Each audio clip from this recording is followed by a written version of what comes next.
going on, everybody? James and Shane back with another episode of Rambling Men Sports Podcast. We're actually joined by two buddies today. Sorry, I'm bleeding right now. Joined by two buddies today from college. We got Sean, also known as Grady, and we got Jordan. Really excited to have you guys on. Thanks for coming on. It's always cool to have some familiar faces, talk some shit with, talk some sports with, like Chick-fil-A days all over again. But we are going to start where we should start with the tournament. Obviously, starting with March Madness. I think the biggest news of the tournament so far is the 16th seed UMBC Retrievers knocking off the Virginia Cavaliers. The first time it ever happened. People around here I live in Baltimore. People around here were really, really excited. I saw a lot of extra Retrievers gear out that I don't usually see. So yeah, I mean that I didn't get the chance to watch it because I was on my way back from work at the time.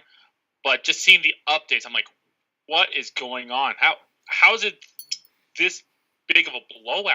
It was like a blowout. Yeah. It was a blowout for a one seed. I mean, they were tied at the half. They were playing right into Virginia's game, low-scoring defensive game. It was tied at 21 in the half. And then I threw in some other game for a little bit while I was at halftime. Next, I look over, UMBC's up by like 15 or 20 points. Yeah, it's insane. It's insane. The fact that they were even up at all is just, 16-1 games should always be blowouts. And it was a blowout, but it was in the favor of 16. Yeah, I can't remember what I was doing. I think there was a previous game on, and then I just kept it there. And then, UMBC was keeping it kind of close. So I was like, all right, let's see how this plays out. And then it was tied at halftime, like you said, Jordan. And then they got off to a hot start in the second half. And I remember my mom left. I was out of town with her. And she came back into the room.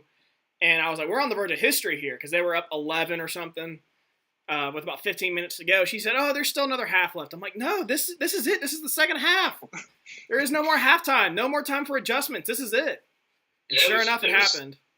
It was really cool to see. UMBC plays tonight, if I'm not mistaken, right? No, they're already eliminated. No. Yeah, they got eliminated by Kansas State. Okay. Well, I'm off there. But so another surprising first round exit was the 13 seeded Buffalo routing Arizona in the first round. I know a couple people who had Arizona in the national championship just because of how the bracket looked. I was really surprised by that game. Any takes from you guys? You guys go ahead. Y'all are our guest. Yeah. I was surprised too. I had Arizona. I forget if I had him leading Sweet 16, wherever I had him go, but just because they had that big man DeAndre Ayton, who's going to be top 1 or 2 pick in the draft this year, and if you have the guy the dude's like 7'1" with a 7'5" wingspan, and he was a monster in the Pac-12 tournament, so I thought they were going to ride him a lot further than they did. Very surprising.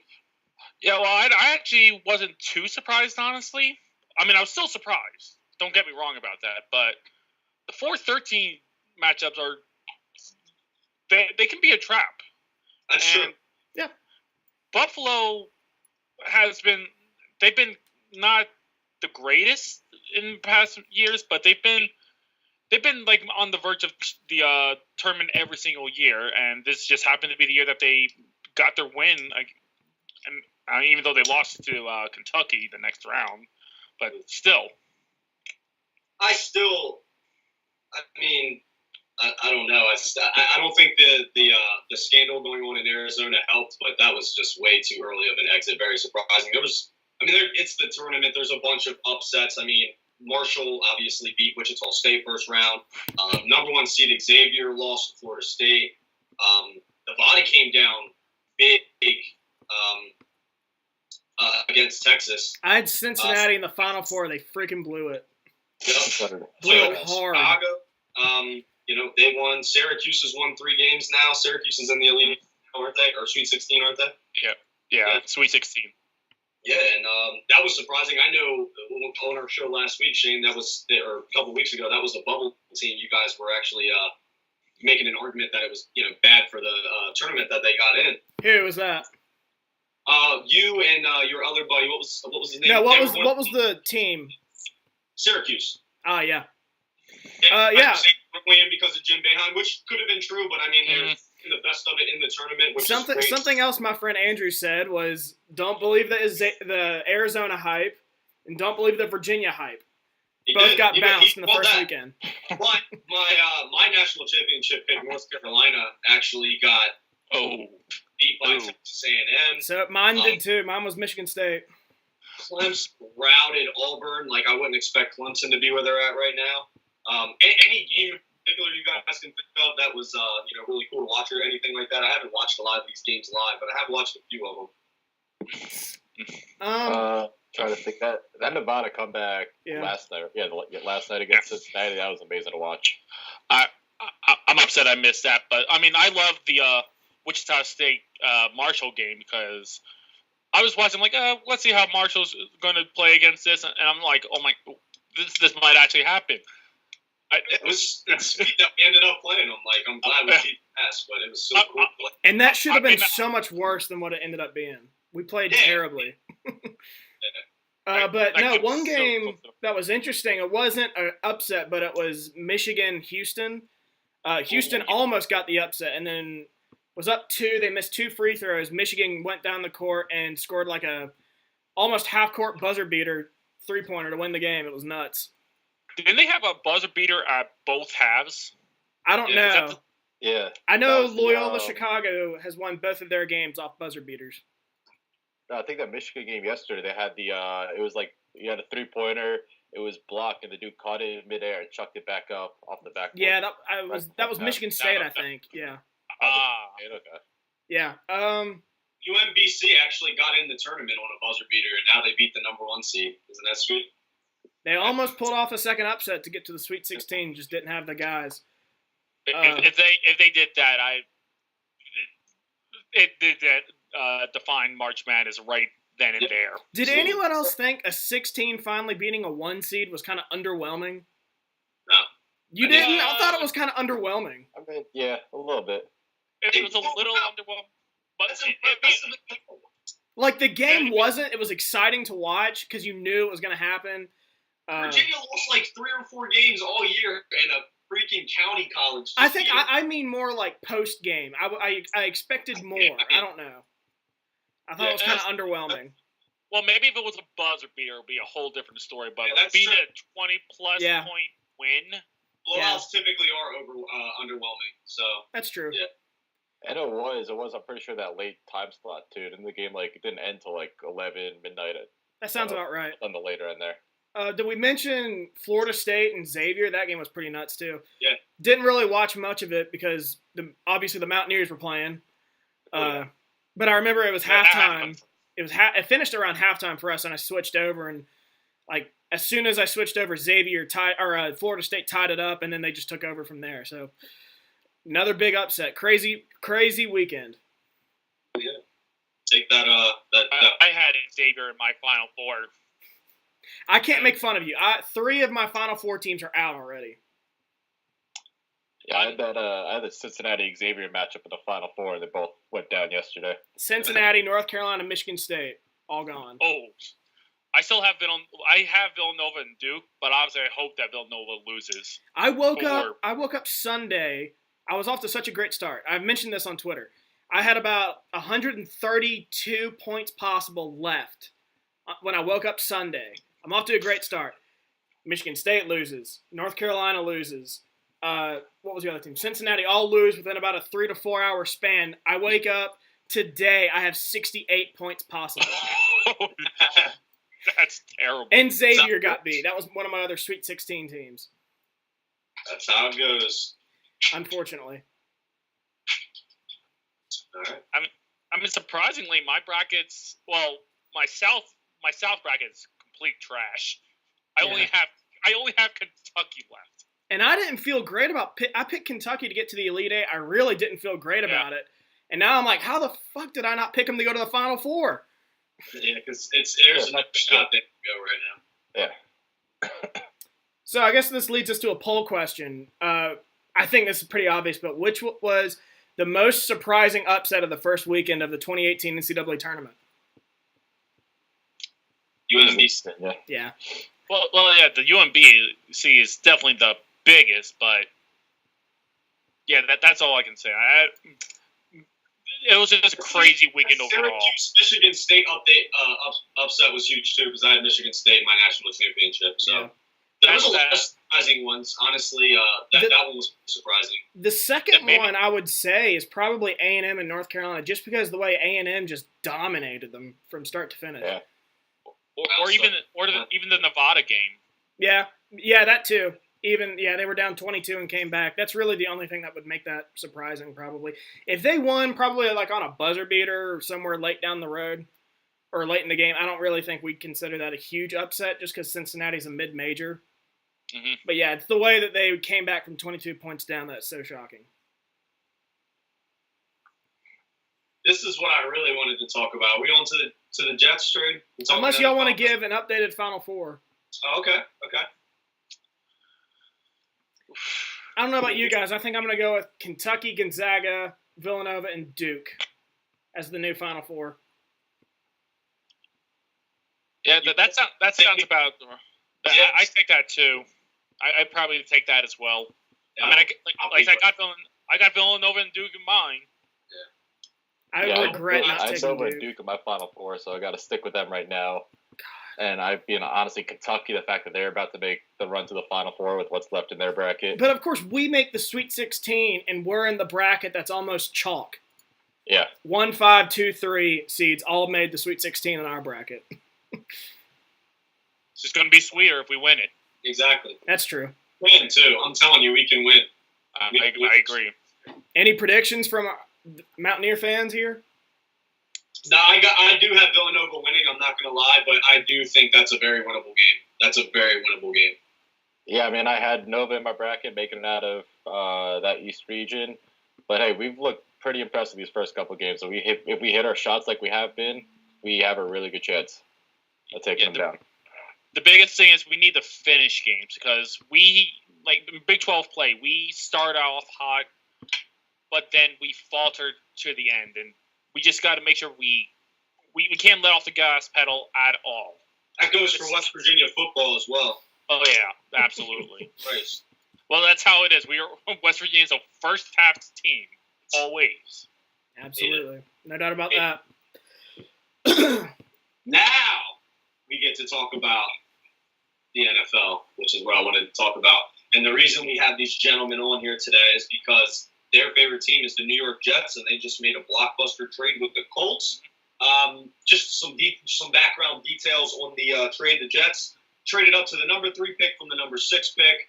The Colts obviously got that number 6 pick, but they also got 2 second-round picks this year, number 37 and 49, and they got the Colts 2019 second-round pick.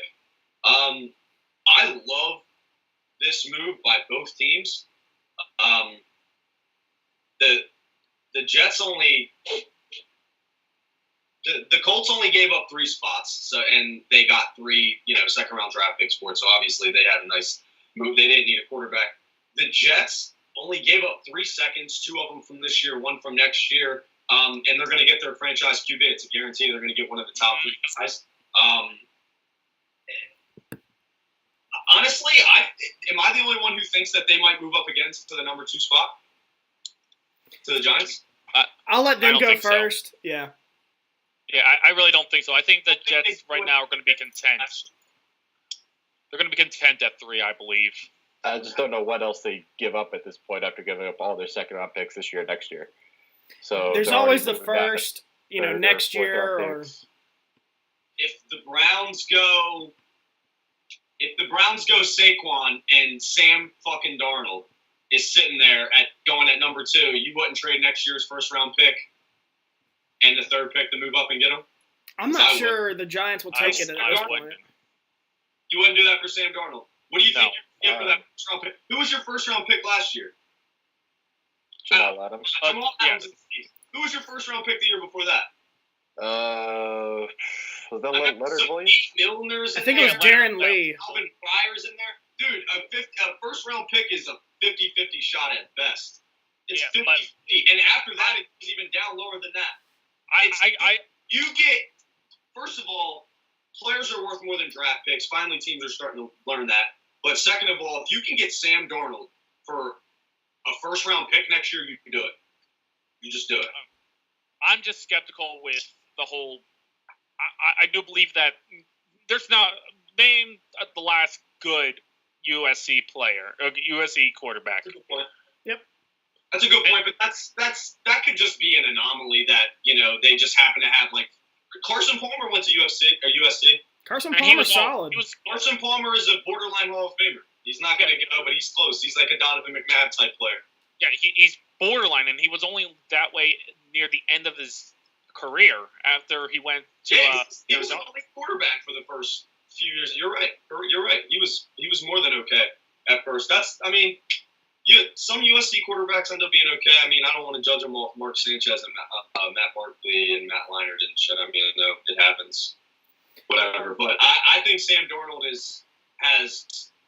I don't think he has the highest ceiling of all the quarterbacks, but I think he has the highest floor, which means like he just has almost no bust potential. I don't think he's the most ready. I think Rosen's the most ready, but I think Darnold has like the mental makeup and everything to succeed in the NFL. I think Josh Rosen might burn out. According to what everyone says, he's kind of a dick. I got a question for y'all. Do you think this forces the Browns and the Giants' hand to take a quarterback? Yeah, that's what I said. The Browns still come out and take Saquon, which they won't now because of this trade, right? But if they do, dude, you have to trade up to that number 2 spot because the Giants are going to take Sam Darnold. I don't want to fucking play him, so don't send him over to the NFC East. But he's the guy. You got to take that's really what it comes down to. Are the Giants gonna pass on Rosen and potentially the guy who's going to succeed Eli Manning to not just the crosstown team, the team down the hall for the next 10 to 15 years? I pray they take Saquon Barkley. We'll stuff him all year. I think this really puts the Browns. They have a bottom 5 offensive line. You can have an average running back and a great offensive line, and he can run for over 1,000 yards. You need to go inside out. Inside out. I think I saw some reports somewhere saying that the Giants are leaning towards going a tackle for the first pick. Nobody on the board at that point. Anymore. There's no tackle good enough. Yeah. Connor Williams is good, but he's not worth number 2. No. Yeah, it'd be a huge reach. I agree, but if anything, I'd say they go Nelson and put him next to Solder, and that'd be a hell of a left side of an offensive line. But, dude, you can get – I heard someone make a good point the other day. You can get someone that's 85% of Saquon Barkley in the second and third round. You can get someone that's 85% of Quentin Nelson in the second Absolutely. and third round. If 2 quarterbacks – you don't trade up this far to take a Saquon Barkley if 2 quarterbacks are off the board. You 100% draft Josh Allen at this point. I that's actually my guy. I want Josh Allen and all that. And I'm not – I like him. I'm not crazy about him with the Jets. They need a dude who can start right now, and that's Josh Rosen. But Allen could end up panning out. He's just not a fit for the Jets right now. They need a guy who can step in right now and be the guy. Well, that's why I kind of think that right now the Jets have Josh McCown, who's not he's all right. He's not he's not elite. He's just adequate. Then you got Teddy Bridgewater as well, who's just coming back from a gruesome injury. And then if you draft Josh Allen, then you have him to have kind of do a Jared Goff type thing where he sits out a year and then possibly the next year he can start. And that's what you want. That's ideal. And look at how the Rams are doing now with that. He didn't pan out at first. Josh Allen needs to go to Denver. That's his best spot. He can sit behind Case Keenum for 2 years. That's his spot. He will succeed there. I'll tell you another team that I think this trade really hurts is Buffalo. No doubt. I was there thinking, like, wow, does Buffalo even try to trade up again now? Like, I guess the Browns' 4th pick might be there. Well, that's what I was saying. Do you really trade the kitchen sink to get the 4th best quarterback? Buffalo just traded up to number 12, thinking that they were going to get into the top 5 and flip that pick. I think they wanted that 3rd pick. Yep. And the Jets beat them to it. Kudos to you guys. You got it for a steal. Second-round picks can be valuable, but, dude, 100%. Keeping that first-round pick next year is huge because I have it right here. The Rams didn't do that to get Goff. The Eagles couldn't do that to get Wentz.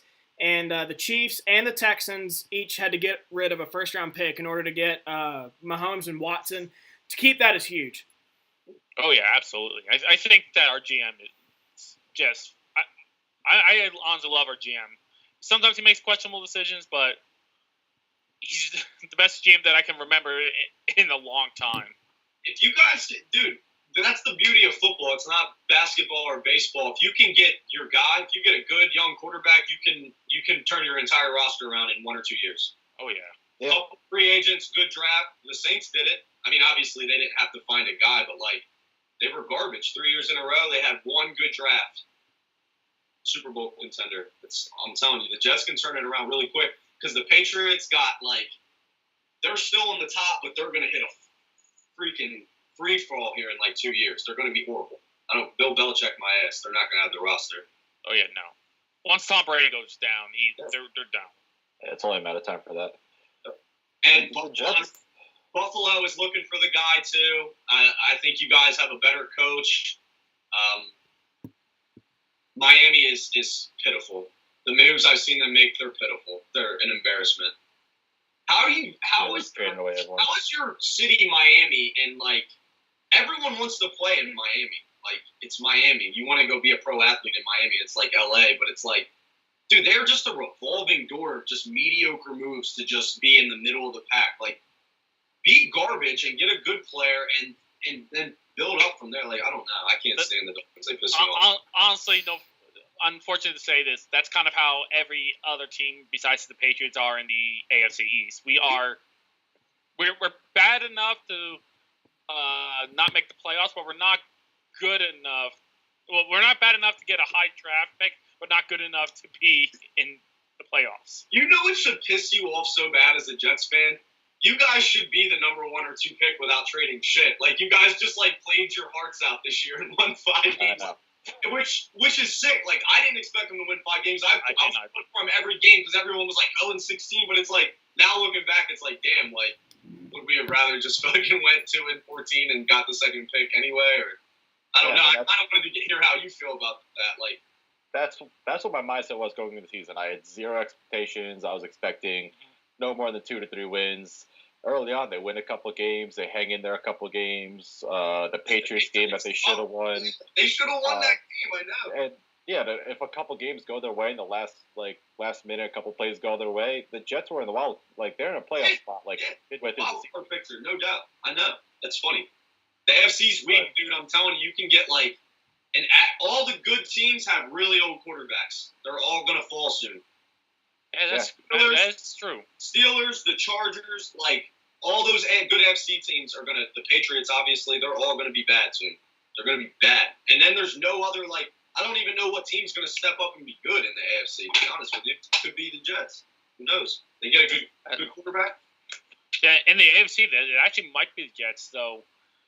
Dude, who knows? The Jets are no team in the AFC is doing anything, dude. Well, I mean, we'll talk about that later. Because I got opinions about the Browns. No, the Browns are looking up. I agree. All right, so Shane had to go help his mom with groceries. We're gonna move on to the Kirk Cousins trade. 3 years, $86 million, fully guaranteed. What do you think, Sean? Well, I was actually kind of okay with it. I know Kirk has been very top 10 in the past since he's been in the league, but borderline. He borderline. That's the thing. And to get paid, I think he's 12 to 10. He's right in there somewhere. Yeah, and just he won what? We got 86 million, was it? Fully guaranteed. If he got hit by a car tomorrow and couldn't walk, the Vikings would still owe him $86 million. Exactly, and that's. I mean, the Jets finished apparently a close second to him. Yeah, they were willing to throw the book at him. Be happy you didn't. Because that was a circle to mediocrity. You don't want that. You want to start. I'm so glad it didn't. I completely agree. I think it was a circle of mediocrity. He was good, but they made it to the playoffs once with him. He's a quarterback that can win you a Super Bowl with a very, very, very, very good roster, and it's the Jets don't have that, so it's you don't go after a player like that. Go try to get a player who can carry your team a little bit, and then build the roster around him. Exactly. What about Jordan? I was seeing the numbers. So beginning of the offseason, I was all in on Kirk Cousins. I'm you know what, the Jets will finally get that quarterback. They've needed for years. Little continuity that we haven't had since Chad Pennington days. Yeah. But I saw the numbers coming out, and I saw at one point the room was going out. The Jets were going to offer him like 5 years, $150 million fully guaranteed. Oh God! Yeah, I was all out on that. After seeing the final number that came out, I'm glad they didn't give him that money. They used that money elsewhere. They signed Tremaine Johnson, the cornerback from the Rams, who's been a Pro Bowler in years past. They brought in Isaiah Crowell, but that was basically he's making the same amount of money as Matt Forte is. So it's basically they're literally on the same exact contract, and Crowell's going to be better than Matt Forte was the past couple of years. Well, so I'm glad they Forte saved was the money. Yeah, I'm glad they saved the money. They're using it elsewhere. They weren't a team that wasn't a quarterback away from competing. They needed more pieces around. Exactly. Exactly. I'm not a huge fan of the deal for the Vikings, but I understand exactly why they did it. Like when you have a Super Bowl, like unlike in the NBA and MLB, you get like a 2 or 3 year Super Bowl window, and it's like you got to go full board to try to get it. That's what they did. That's what they're doing. Dude, fully guaranteed. Like you don't do that. You actually said it, James. Like Kirk Cousins, like they can lead you to a Super Bowl if the team is extremely good, and the Vikings are up there. I agree. They probably have. If they don't have the best roster in football, I would say the Steelers have the best roster in football, but I would say they had second or third. I really would. Exactly. But I mean, just look what they did with Case Keenum this year. Yeah, Pat Shermer's gone. But you know what? I think there's not that much of a difference in those two. Go look at Kirk Cousins. Go look at Kirk Cousins' record versus 500 plus, like, you know what I mean? Quarterbacks above 500. He's won like 2 games his whole career. Hold on. Keenum's more clutch than Kirk Cousins. Kirk Cousins doesn't have a clutch bone in his body. He's lost every Monday night football game he's ever played. Like I said, he can't beat a good team. He lost to a very bad Green Bay team in Washington in the playoffs. He's a dude. He's pretty good. He's a pretty good guy. I was one of you just made the point, I think it was you, James, about Case Keenum. In all seriousness, like, this looks a lot better on paper. You get Kirk Cousins compared to Case Keenum. Yes, that looks really good on paper, but if you consider what Case Keenum did last year, I've mentioned this to you, that was kind of his ceiling. That's as well as he's ever going to play. And Kirk Cousins, on an average day, is probably he's about that good on any given day. So, on average, you're really not getting much of a trade-off from last year, but you do get a higher ceiling with him that I do agree. And then we mentioned with a championship window, that's what the Vikings are doing with this contract. They have a lot of dudes who are still on rookie deals. I have them right here. Anthony Barr, Stephon Diggs, Danielle Hunter, Eric Kendricks, Trey Waynes. Those are just some. Dalvin Cook's another. And they're basically just saying, this is our guy. We're going to try to win one in the next 2 to 3 years while these guys are still not making a ton of money, and hopefully he can get it done. He's also going to be 30 years old before the season starts, too. So it's not like – that's why I'm glad the Jets didn't go after him, because you know what? In 3-4 years – he's already on the when decline. When he's done or starts declining, the Jets are going to be back in the same boat they are now. Exactly. That brings us to a poll question. And that pretty much is going to tell you how I feel about this whole topic here. Will Kirk Cousins win a Super Bowl with the Vikings? He will not. I can agree with that. He will not win a Super Bowl with the Vikings in the next 3 years. They won't win one. Maybe NFC Championship game at best. I promise you. They're not going – last year, like, teams have magical years. They have a very solid roster in the sense that they don't have a lot of holes, but they don't have – a lot of superstars either per se. I mean, it's a solid roster of like B+ to A- guys. Exactly, which is great. Great. It's better to have that than some F's, A's. But like, they don't. I just don't see them having the star power to win to get to the big dance. I've said this to you too, James. That whole team is like the definition of like B+. Like, I just feel like they got hella B+ players. I mentioned this to you too, James. That was the stars aligned for Minnesota last year. They hit their ceiling. Exactly. Yeah, that was it. And I feel like Philly did too. Philly hit their ceiling too. They're not that good. I'm fine with that. So, will he win a Super Bowl? As a Green Bay fan, I'm gonna say no. But I mean, my reasoning isn't unreasonable. I don't think he's not the best quarterback in his own division. And the Vikings, in my opinion, don't have the better coach in their own division. So it's. I got one more point here. Kirk Cousins, like I said, he hasn't beaten more than one or two quarterbacks above 500. You think he's going to do that 3 times in a postseason? And people would say, oh, but his roster's so much better. Listen, the defensive roster is leaps and bounds better.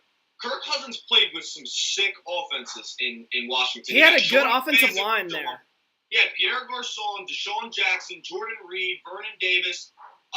He's played with good players and receivers. Like, that's a very good point. Yeah, like I don't, you know what I mean? He's put up the stats with it, but it's like I think it's a little bit better.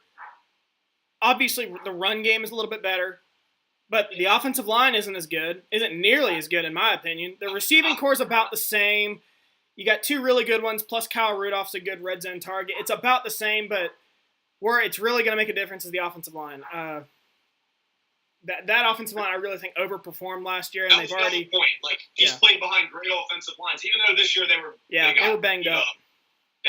But okay, I think we all are fairly more or less in agreement there. He could absolutely get it done. He could absolutely do it, though, in my opinion. We'll see. I'll be like I actually like her. I do too. So, they only gave away this year for making it to the Super Bowl. So Cleveland cleaned up, in my opinion. They made several trades. Tell me why I'm wrong if you disagree. They sent 4th round pick and a 7th round pick to the Dolphins for Jarvis Landry. 3rd round pick to the Bills for Tyrod Taylor. Deshaun Kaiser to the Packers for Demarius Randall. And Danny Shelton to the Patriots for a conditional draft pick. I don't know what the conditions are, but I loved every single move. I didn't just like them. I loved them. Basically got Landry for a 4th. I don't even count 7th round picks as actual things. You can get that player just as easily as an undrafted free agent. 7th round picks mean nothing. So they got him for a 4th. I can't believe what they gave up for Landry. That's absurd. Tyrod is the perfect, let's win a few games now while we groom our franchise QB. Definition of a bridge quarterback, and only give up a 3rd for him. They probably had 5 3rd-round picks knowing the Browns. So, not that big of a deal. And they got a jack of all trades defensive back. Demarius Randall, Shane can attest to that, he's a damn good player, in my opinion. He can do a lot of things. He's all right. He's been kind of up and down. I think Green Bay got rid of him because he's kind of a cancer. And I think that was a good move for Green Bay, too. And then Danny Shelton, he's a former 1st-round pick. It hurts to let those go, but to get something for a player that just simply wasn't that good, I just think they made 4 good moves, to be honest with you. I really do. I think they are significantly better now than they were 3 weeks ago. That's not saying much. And exactly. Yeah. That's from 0-16 to probably 5 wins. That's why I think 5 wins, win improvement is you're heading in the right direction. Yeah, this is basically, in my opinion, I saw this. I don't mean to interrupt you, Jordan. I know we usually do the guest first. But this is, I think, pretty much them saying, we like Hugh Jackson. The previous regime wasn't getting it done for him, so we're going to give him a roster that can win 3 to 4 games. It shows improvement. The fans won't be as pissed because they've been 31 the last 2 years. That'll give them something to look forward to. So I really feel like this is what it is. But if we're trying to say that this is all of a sudden a playoff caliber team, we're sadly mistaken. This is still going to be a team that wins 3 or 4 games. I disagree with that, though. You disagree with that? They'll win more than that. Dude, they have an above-average defense.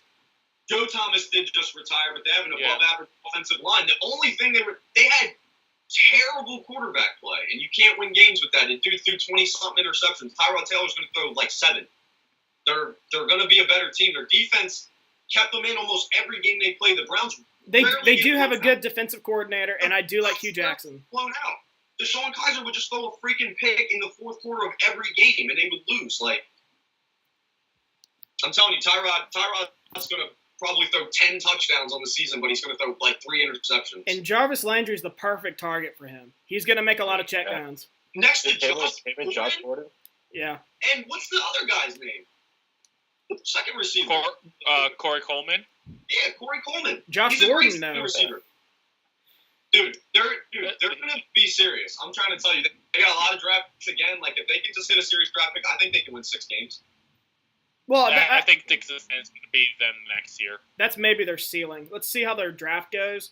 Let me ask you this, and you might disagree with me. I think the Browns have a better roster than the Bills do, and Tyrod just went from the Bills to the Browns.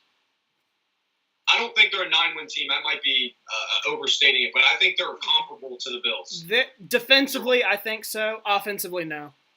Maybe now. They do have LaShawn McCoy. I'll give them that, but it's like their offensive line's about this. No, I think it's about the receivers same. at all. Now he has Tyrod Taylor at third too. I mean, the Browns have to draft smart. They can't draft like the Browns. That's what always wrong. What I would try to do, honestly, is draft a quarterback and then trade away that fourth pick. Get more. I was just about to say that, Shane. I agree. Now, they can afford to do that now. Like, it's pretty much set in stone because of the Jets that they have to take their quarterback. Yep. They're going to take Sam Darnold or Josh Allen. They can afford to take Josh Allen if they feel he has a higher ceiling because of maybe unless Saquon Barkley is there. If Saquon Barkley falls to 3 or 4, I think you got to take him then. But they also signed what's his name, Carlos Hyde. So they already have Carlos Hyde and Duke Johnson in the backfield. No, they're not. Neither of them are Saquon Barkley. They don't have one of those guys. They could trade Carlos Hyde or Duke Johnson. I think Duke Johnson can start on a couple teams. He should get traded. We'll see. Poll question. After all these acquisitions, we've kind of already dived into this, but how much better are the Cleveland Browns now? Significantly. You think significantly? I agree. Yeah, I'd say significantly. I'm going with a little. I'm going a little. I think this team might win, depending on the draft, might win 6 games. I think this is still a 4 or 5 win team. Let me ask you this: 4-win team, right? Yeah. If your team was 6-10 last year, and then they go 10-6, are you going to say that was a significant improvement? Yeah. Then you should say that's a significant improvement for the Browns. But to go from 0-16 to 4-12, that's all right. That's still really good. All right. You got to look how many wins your team increased, and if you, 0-16 to 4-12 is still a really shitty team, but that's 4 wins in the right direction. That's going from it's going from like number 1 to like number 8 in the draft thing. Here's a better question: how many wins does Hugh Jackson have to win this year? Or how many wins does he have to get this year to keep his job? 4. I think 4 is fair. Probably. If he goes 2-14 again, he's gone. Yeah, I think not bad. 4 or 5. I was originally thinking 6, but like that's a little much for that quick of a turnaround. Dude, I think they can do it. I do too. I'm just saying if Hugh Jackson just doesn't capitalize on the talent that he has now. Exactly. I mean, if they get injured, okay, then you can't really blame him too much. But he's still got a lot higher expectations now. Agreed. Another big trade, we kind of touched on this earlier. The Bills traded their pretty damn good offensive tackle, Cordy Glenn, and the 21st pick to the Bengals for the 12th pick. I had something a lot better to say until the Jets moved up. I was gonna say I liked it. I thought they were kind of taking the Eagles' blueprint for Carson Wentz until the Jets stole that, and it's not going to be there for them now. They might just have to swallow that pill and draft at 12. And I think Baker Mayfield's going to be there. Sorry, Shane. The other idea is they have to go up to the Giants, and what are the Giants going to do? I mean, they still have Eli for another year or 2 at least, but they need to start thinking their future franchise quarterback. And now, because the Giants saw what the Jets gave up to move up to 3, they can ask so much more from the Bills. If the Giants are win now, they might take the 12th, 22nd, and like next year's second round pick or something for that number 2 pick. If they got more to offer than that. Yeah, definitely a lot more. Probably like I want to kind of say like an RG3 type of deal. Like what was that deal again? So both of these first and next year's first, would that be enough for you? 3 first-round picks to move from 12 to 2? Yeah, I think you're definitely gonna have to package the 2 firsts. Yeah, no doubt. Yeah. Probably this year's second and then next year's second or first. But dude, I don't know. Like I don't know if I do that. I don't know. I think the Bills are pretty salty right now, to be honest with you. Yeah. I think they wanted to do what the Jets just did, and they couldn't do it. I was all fired up for this deal. I thought for sure this meant Buffalo was going to sneak it. This was the team I thought was going to sneak into the top 5 over the next few weeks, and then the Jets come out of nowhere and take that pick. If Josh Allen falls, maybe people will find, his accuracy makes him fall a little bit. He is perfect for Buffalo. I mean, he needs to go there, sit for a year, no doubt. But this all depends on what the Giants do. The Jets have really forced their hand. If they want to win now and take Saquon Barkley, okay. Then Rosen goes to the Jets, and then Cleveland, I think, trades that number 4 pick to Buffalo. And then they get Josh Allen. I'm excited for the draft. That's for damn sure. There are a million, bajillion NFC, AFC, all NFL, free agency moves, trades, anything like that. Do you want me to read through all these, Shane, or do you want us to pick out some ones that No, God, no. Yeah, y'all pick whatever you want. All right, I'll pick a few, and then you guys can go through. First of all, Joe Thomas retired.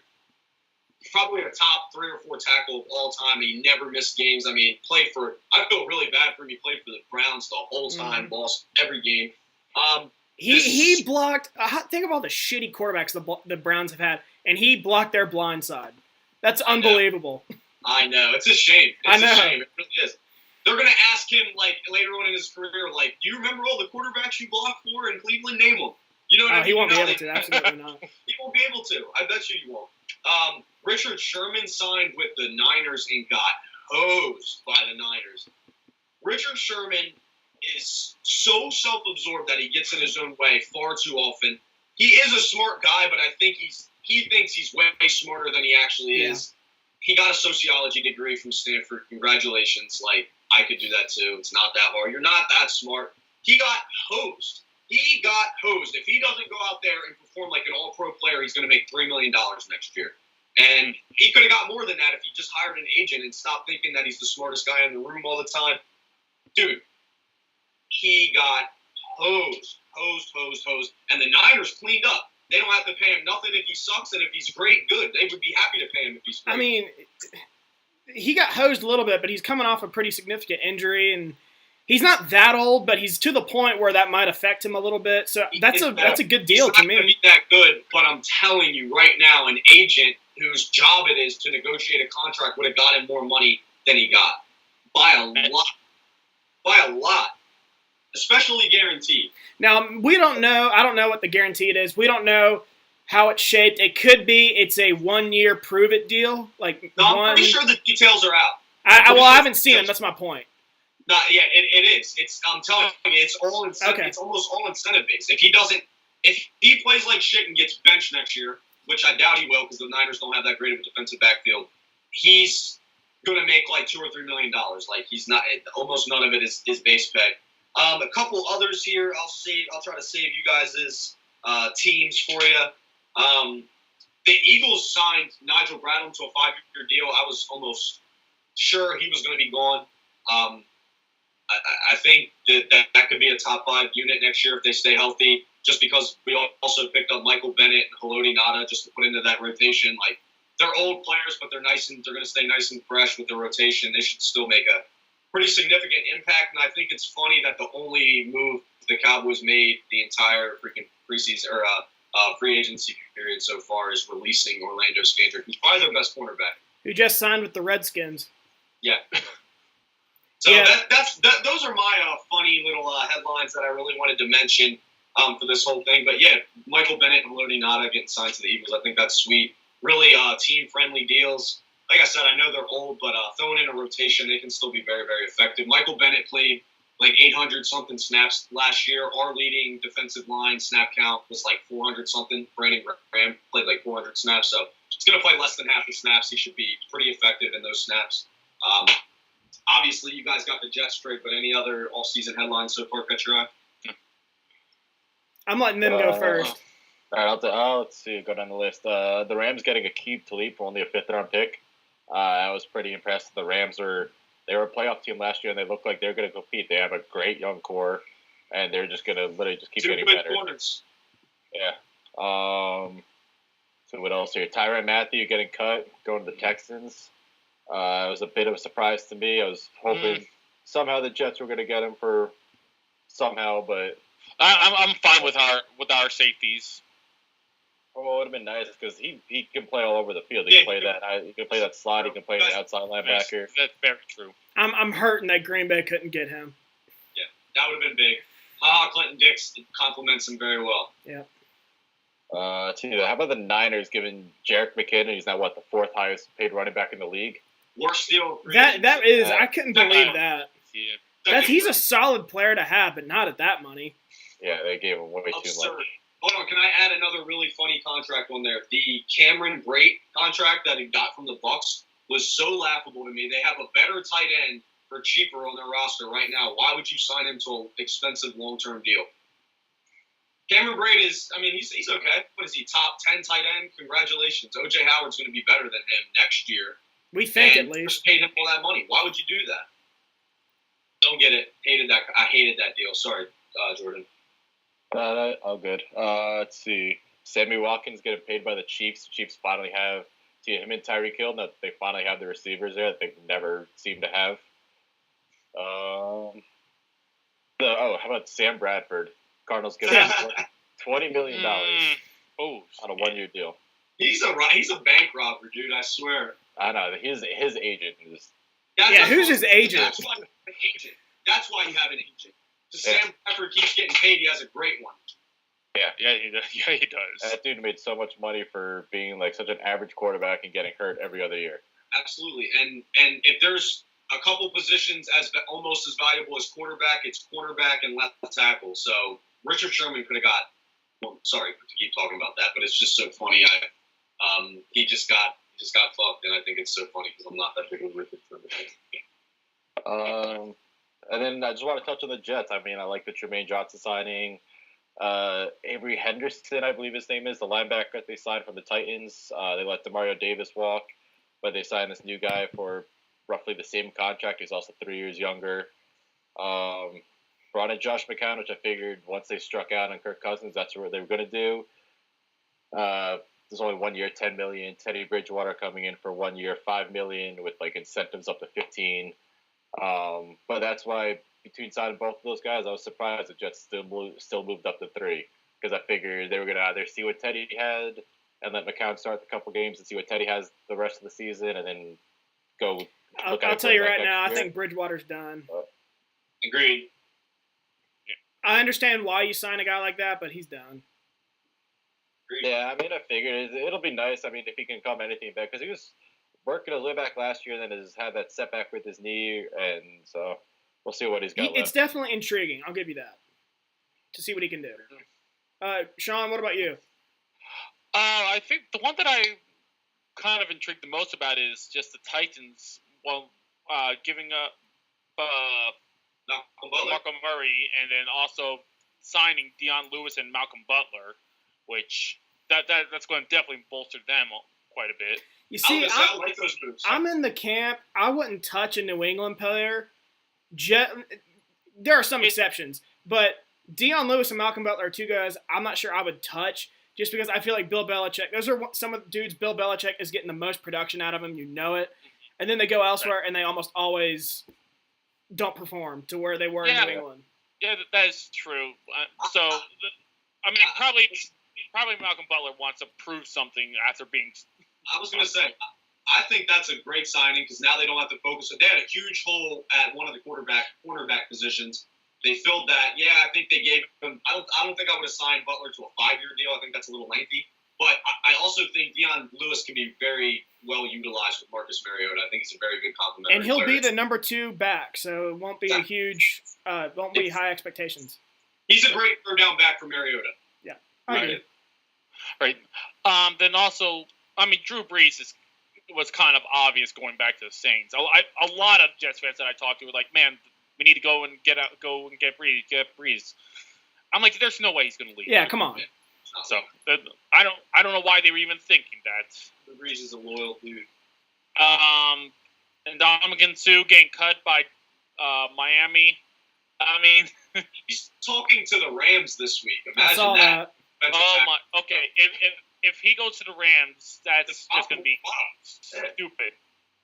But I mean, I understand Miami cutting him. You want to talk about a cancer? Sue was a cancer. Agreed. Let's see. What else do I want? Ravens releasing Ladarius Webb and Jeremy Maclin. They were underperformers. What the hell are the Ravens doing nowadays? Seriously, I don't know. They're doing anything. And the thing I also love is the Eagles just trade Torrey Smith for Darryl Worley. It just makes me think, is it like a rite of passage for a Mountaineer to play for Philadelphia? At this point, we got two West Virginia players now.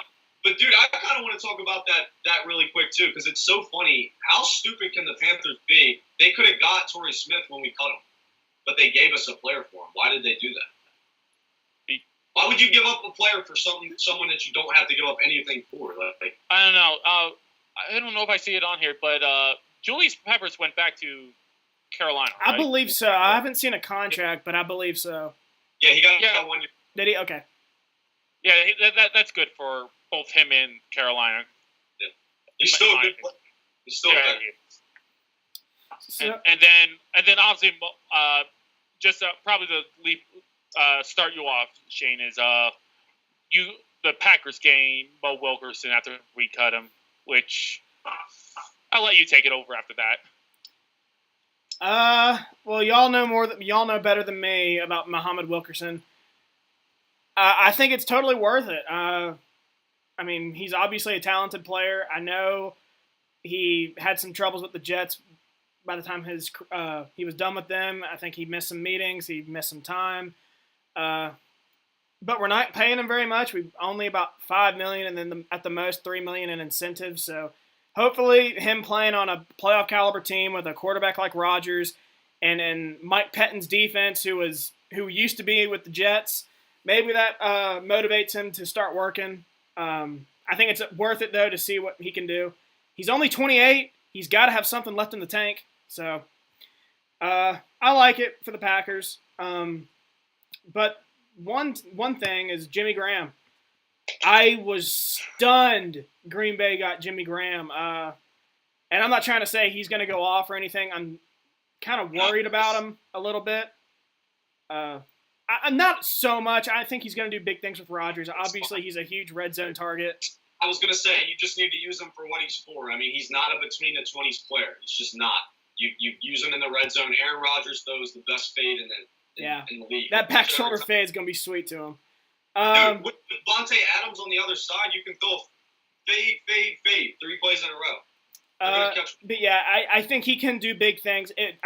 After I saw the contract, it's really a prove-it year for him. He's got 1 year, and then Green Bay is going to have to decide whether or not to keep him. I was stunned we got him. I thought for sure he'd go to the Saints. But I like it. We had to get rid of Jordy Nelson, but I think I told you, James, that was one of the moves I saw coming. Just the way the cap room worked. I didn't like that. Well, we had to. I mean, he's not the same player he used to be. We're paying him about $9 million. It's still Jordy Nelson. I'm not even a Green Bay fan, but that made me a little sad. Jordy Nelson would have gave you 70 catches and 1,000 yards this year. So, I don't know. I'm getting old my ass. Yeah, he might not be the all-pro player that he was, but with Rodgers, they got the perfect rapport. Like, I'm telling you, dude, you should have kept him. He would have he wanted to stay. He would have took a hometown discount, I think. Well, the thing is, from what I read, they would have had to pay him the league minimum, which is like only a $1.5 million less than what he was making now. It would be better if we just cut him. Yeah, I mean, I from a business standpoint, it makes sense. I just mean from like. No, it'll hurt. Don't get me wrong. It's like, dude, Jordy Nelson was like I don't want to see him in another uniform. Like Jordy Nelson's a Packer. Oh, believe me, it hurts me. I hate that it had to happen, but it did have to happen, in my opinion. But looking at this list, we already touched up on Tyrann Mathieu a little bit. Sammy Watkins' deal is absurd. $16 million a year. He's not even that good.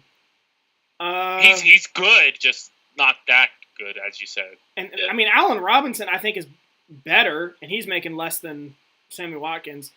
But one team that I'm shocked isn't doing anything is the Patriots. They've let Danny Amendola walk. They've let Deion Lewis walk, Michael Butler, and who's the other guy? Nate Solder. I thought for sure they'd keep Nate Solder. That offensive line is not very good without him. I don't know, man. I feel like Bill is just like 1 more, 2 years, more years. For all we know, he's just toying with us. But that's just one team. I'm looking at that roster. It was pretty good last year. It's not one of the league's best, but now it's not that good. I mean, they brought in a couple guys. I'm looking here. They got traded for Jason McCourty from the Browns. Oh, I forgot about that. You're right. They brought in, they signed Jeremy Hill, replaced Deion Lewis, brought in Adrian Claiborne on a 2-year contract. Okay, yeah, those are really some underrated guys. Yeah, it's the Patriots. They still make these, like, no-noise moves, and these guys are going to be, like... I forgot about the Claiborne and Hill moves. Yeah, that's still going to be pretty solid. I'll tell you one dude who got paid is Andrew Norwell. 5 years, $66.5 million with $30 million guaranteed. I saw our boy Tim, big Giants fan, used to work at Chick-fil-A. He was really hoping the Giants would sign Andrew Norwell, and then he went to the Browns. He said, like, man, fuck. And he saw what it was worth. He was like, man, I'm glad we didn't get him. No, seriously. He's not even I don't think he's a top 10 guard. I don't know. I don't know enough about offensive guards, but he's solid. He'll help in Jacksonville with that run game. He'll help Fournette. I mean, Fournette should be happy, and the Jags had it, so it's not even that big of a deal. But they had a great run game last year, and it's just going to get better with him, I think. Trying to think of who else. It's really about it. Buffalo signing A.J. McCarron. That's something. That's something. It's not. It's better than Peterman. Yeah, anything's better than Peterman. Yeah. Just about. I think I'd take Geno Smith before Peterman. Let's get these MLB signings. I'm curious to hear Jordan's take on them. Go ahead. All right. Let's see. First off, you got your boys, the Phillies, signed a Jack Arrieta, $25 million a year. It was amazing to me that he was still free agent up to this point. I know it's been like this offseason, it's been all these top baseball players still free agents, and it took them forever to sign. Yeah, but I heard he wanted a long-term contract, and nobody wanted to give him like 5+ years. Yeah, I mean, he's coming off a down year, but 2 or 3 years ago, he won the Cy Young. He's not, I'm not off the top of my head. I don't know what his age is, but I don't think he's all that old. Probably around 30, young 30s. But yeah, the fact that the Phillies signed him, and the Phillies have a couple of great young hitters there.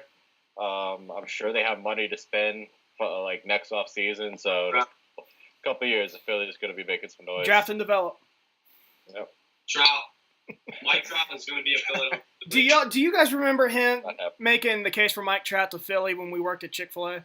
He's going there. I will bet every money. He wants to go. He wants to go back to Philly. He's the biggest Phillies fan ever growing up. We can give him max dollars. We have a very young roster. If they end up panning out, you have a decent team in a couple years. Why not? Give him. If you throw the money at him, he'll probably come. Yeah, but it's his hometown team. You can get max dollars with your hometown team. That's better than the Angels. It's not like he's on like the Yankees. Like, he's going to go to the Phillies or the Yankees. Yeah. He's not going to re-sign with the Angels. And so is Bryce Harper. Bryce Harper's going to go to the Yankees. I bet you Bryce Harper's the Yankees. They don't need him. That's been said for years. I think he's going to the Cubs. Cubs, you think? Yeah. That'd be sick. I don't think it's the Yankees. They don't need him. Him and Chris Bryant are best friends of the year. The Yankees don't need him now that they got Giancarlo and Aaron Judge is a lot better than he expected. They'll sign everybody. They'll sign every player. Yeah, and they sell right. They don't need him. You're right. But yeah, I think Bryce Harper is going to end up with the Cubs because I think everything I've seen, him and Chris Bryant are best friends growing up. They're still our best friends, so maybe that's Philly. Next year he's a free agent, or the year after? I think it's next year. Yeah. Next year. Yeah, that'll be interesting next year. Sean, what about you? Who all did anyone stand out to you?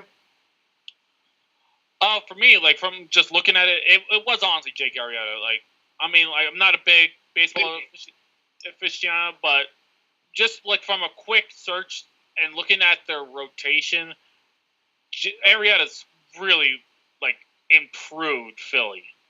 Neil Walker. I mean, the Yankees. They're just the Yankees. I mean, I can't say much because I am a Yankees fan, honestly. When I follow baseball, which I'm going to try to more this year. They're going to be stacked. You should watch this year. Oh, yeah. I mean, they were one game away from the World Series, but then Mike Moustakas just signed with the Royals. Yeah, I understand that. Besides that, I can't really think of anyone that. Besides, I see Jonathan Lucroy on here, but I don't know much about it. I was surprised all of them were still available, to be honest.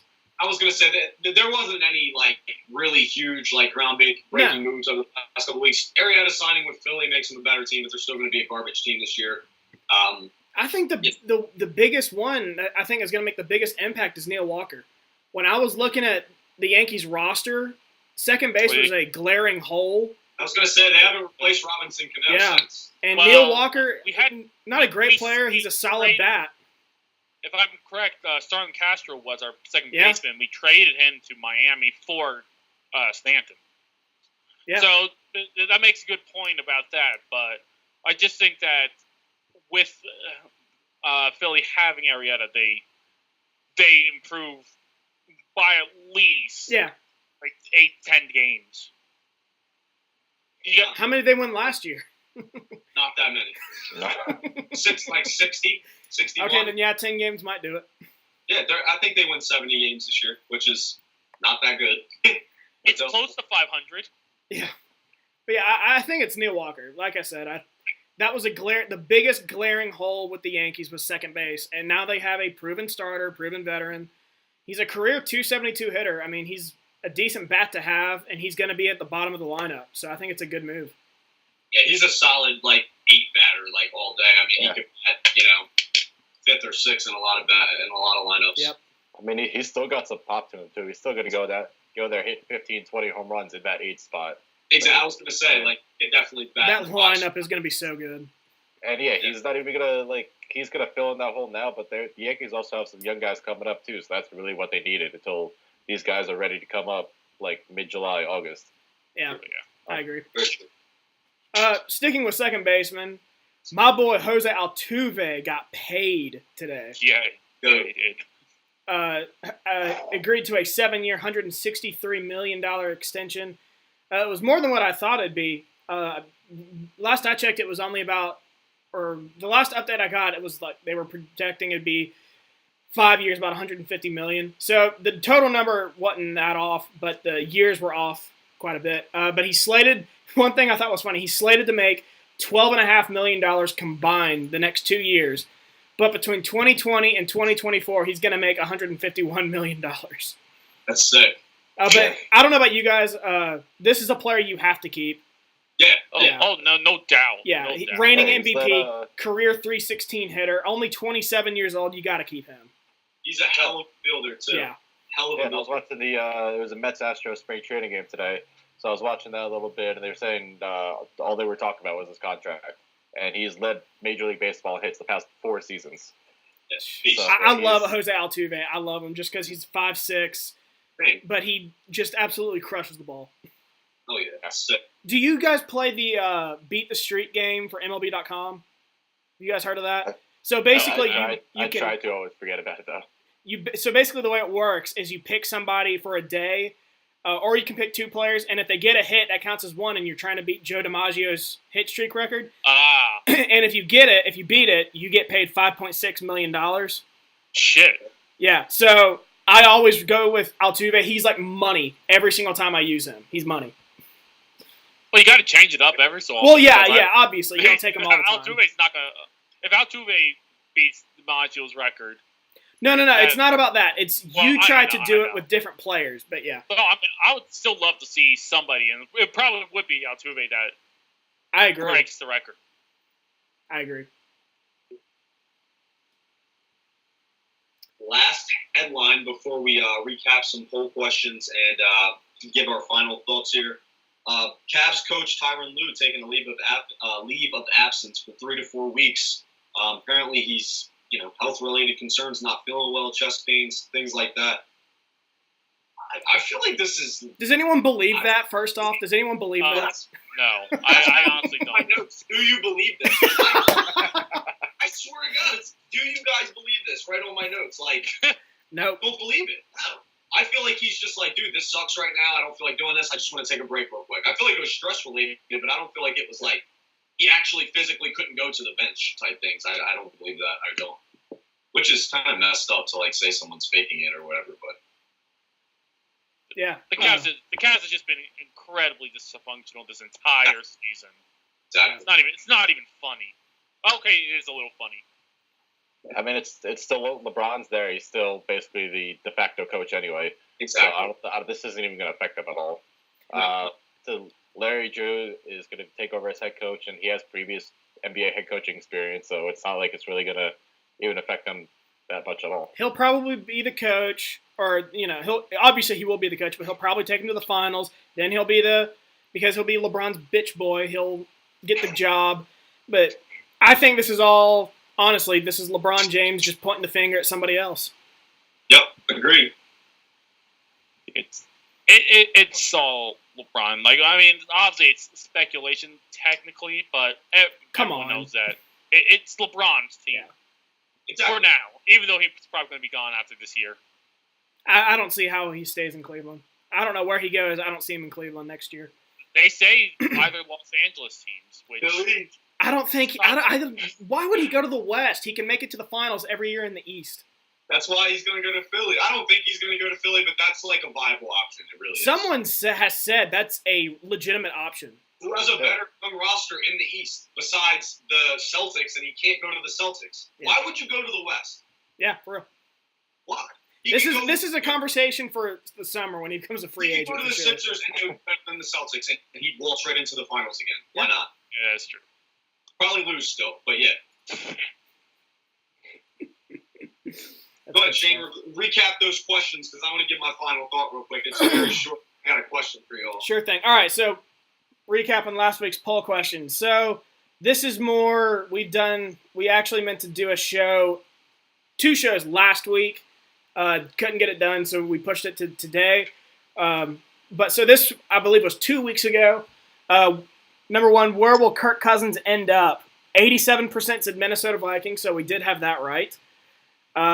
Or people thought right.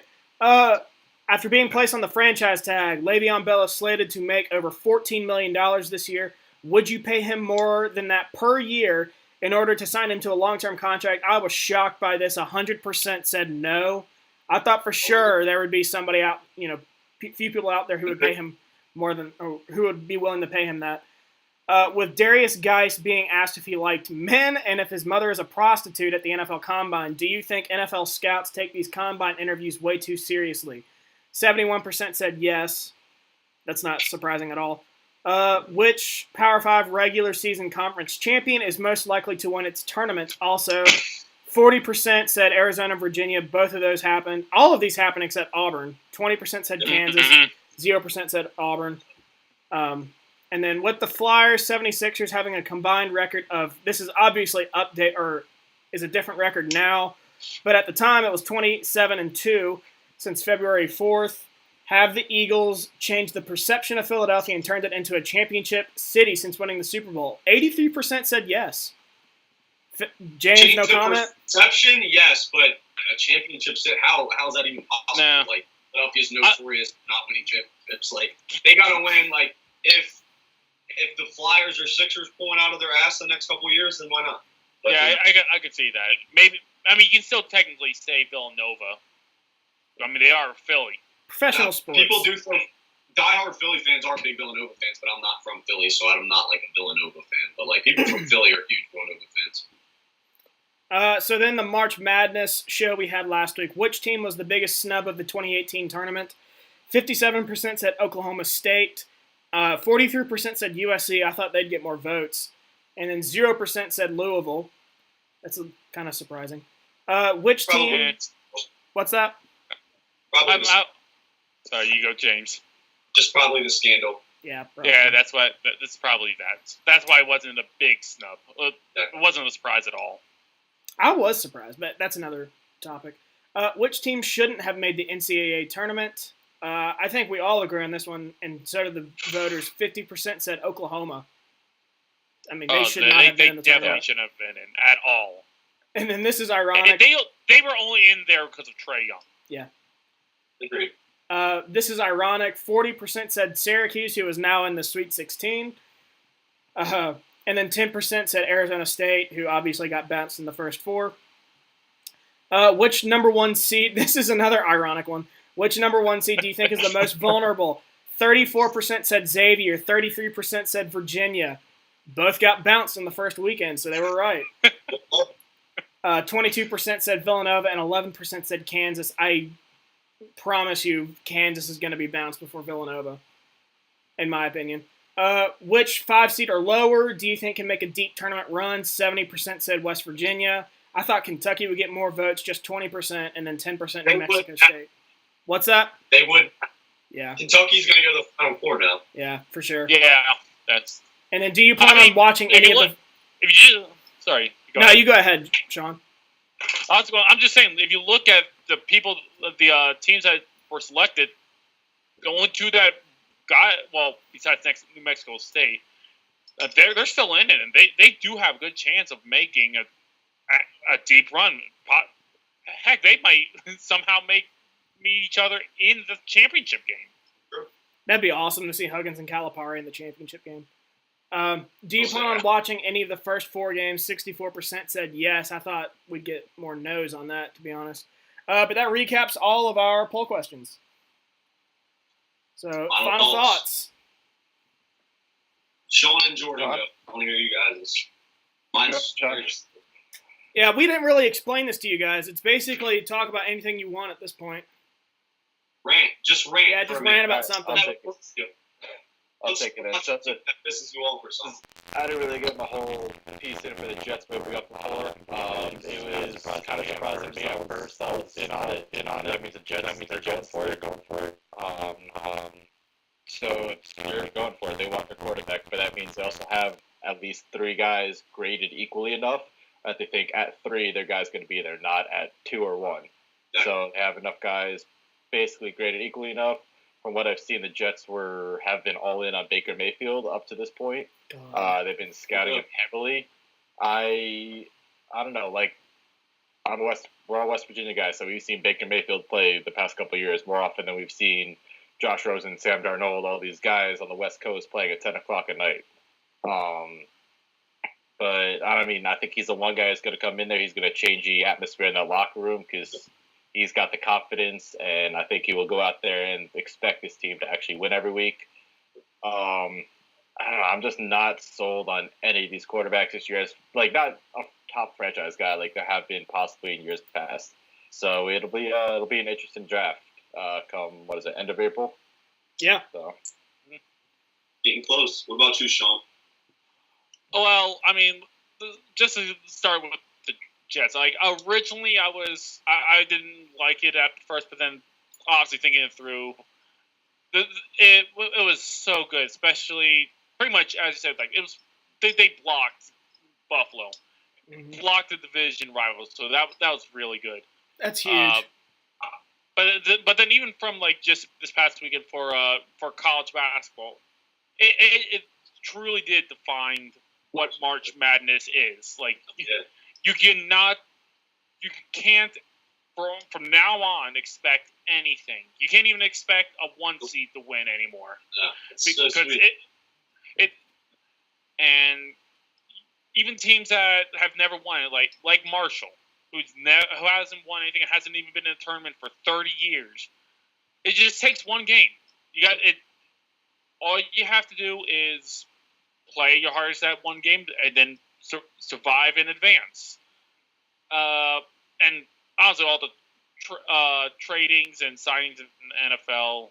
I mean, you see that every year, but it's still a good free agency, I think. I agree.